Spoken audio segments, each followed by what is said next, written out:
Good morning, everybody. How are you today? It's raining outside as I welcome you to day 44 of the 90-day share. My name's Dr. Brooklyn Storme and I'm the Director and Principal Psychologist here at Cerebellum Consulting. And as you know, today I'm off-site and I'm working at the school. So as I'm doing my presentation for you today, you may hear school noises. A bell may go off, or you might hear some little ones running around. So excuse me for the noise. The video today is on children and sleep. So I had a couple of messages recently about what do we do for children and how do we get them to go to sleep. So I guess one of the first things you need to do is perhaps have a look at what your current bedtime routine is. And so I know some families are really good with this and other families find it really hard to implement. So have a look at what you're already using in terms of getting your children to sleep. The recommendation is always to try and implement a sleep routine for the little ones.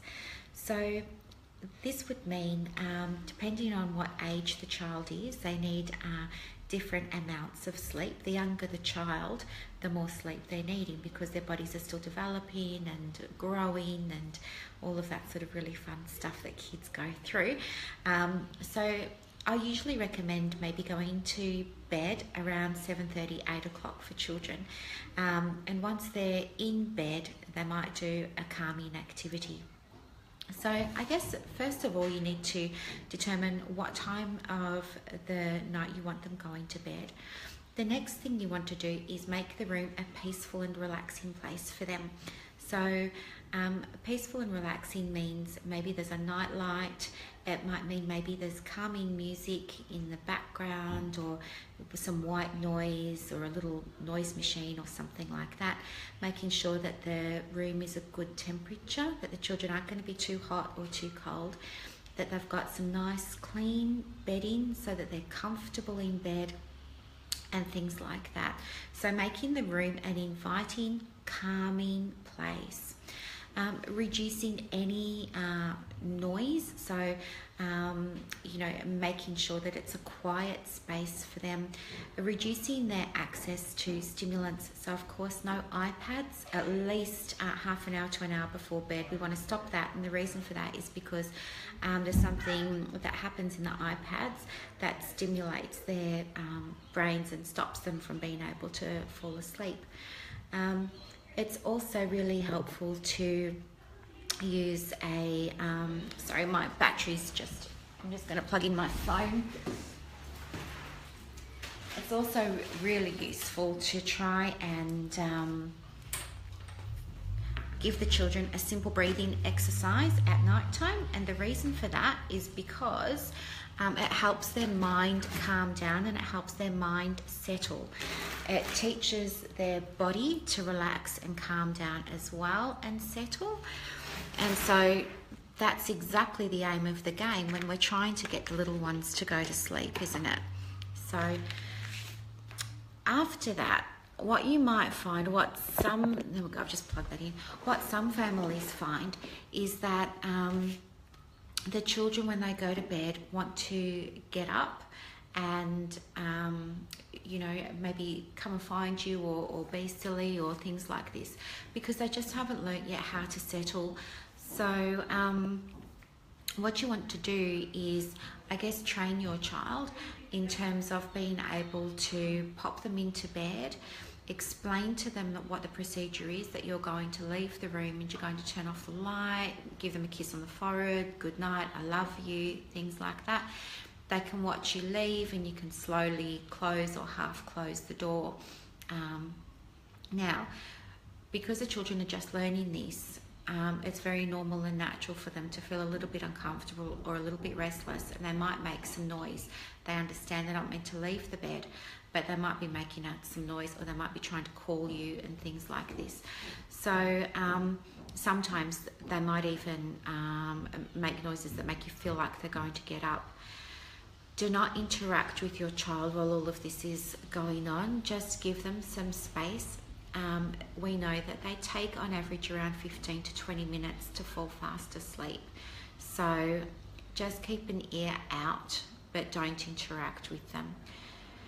Hopefully that works. If it doesn't though, and your child wants to get up and come and find you, or things like that, all you do is you just be very calm yourself, and you be really firm. You don't have to be horrible about it, but just take them by the hand and take them back to the bedroom, tuck them in, give them a kiss on the forehead and say good night. Turn off the light and close or half close the door.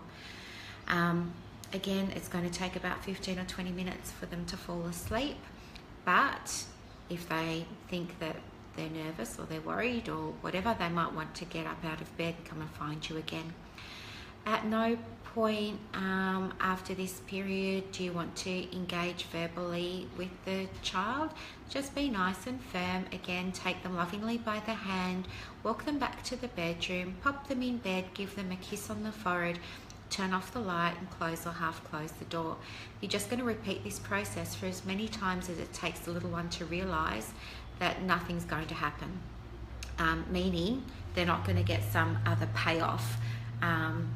They're trying to, some of them, not all of them, but they're trying to break you down because they know that in the past when they've kicked up, they've had a tantrum, they've had a meltdown, they've slammed doors, thrown projectiles, that you've given in. And so what some little children do, not all of them, but some little children want to up the ante now because they don't like the new rules. So they can really act up. But it's really important that you don't engage. You just be consistent. You just take them back to bed, back to bed, back to bed, back to bed.